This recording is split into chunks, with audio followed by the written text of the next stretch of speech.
Day 25 is cyclical being in a linear world. Maybe you heard me say that before, that it's maybe really difficult to wrap our head around that, especially we women, that we aren't the same every day. It is meant for like a reason, it is meant for like a really unique intelligence biological blueprint that is your body creating here to initiate ovulation, menstruation, and the time in between. And maybe you heard me say that I see our cycle according to nature, like a reflection of nature. So basically, you're moving through the 4 seasons of your entire inner season. And maybe that is really difficult to understand and even to change your life around that, because everything is linear. We have a day from Monday to Friday where everything is the same, what makes absolutely no sense for women. We can't be productive every day.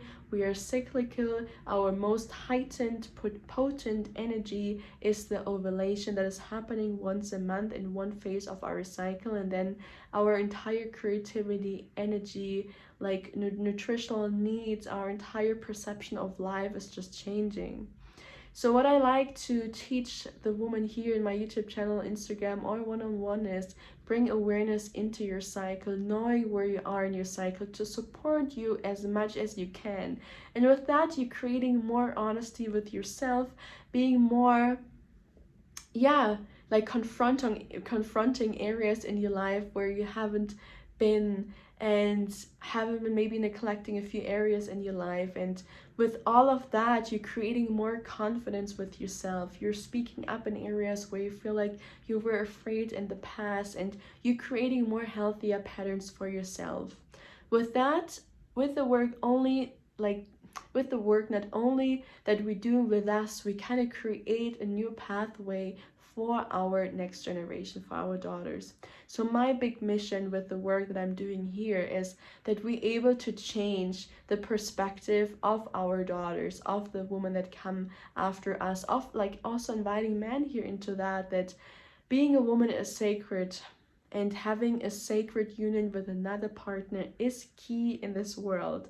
And that means understanding each other, honoring each other, respecting one another. And yeah, that is really difficult sometimes in a society where like women been pushed down and pushed like in a linear way. And I think we women are the powerful being that are able to initiate this like change. I can give you here an example that maybe challenge you a bit, but I like to invite you next time when you're on your menstruation, when you're able to set aside some work that you call in for sick, that you're gonna do that and take up the space, create space for yourself, and take the time for rest, to really honor yourself, honor your cycle, and be a good example for the next generation that's coming. Because when we show our daughters that we have to hustle, that we have to push through, that we have to, that is not a good example to create a new generation here with more awareness. And I think we all done with that we women hate our periods, that we hate our cycles. That is not the way it's meant to be. I hope that's clear and it makes some sense, and see you in my next one. Ciao.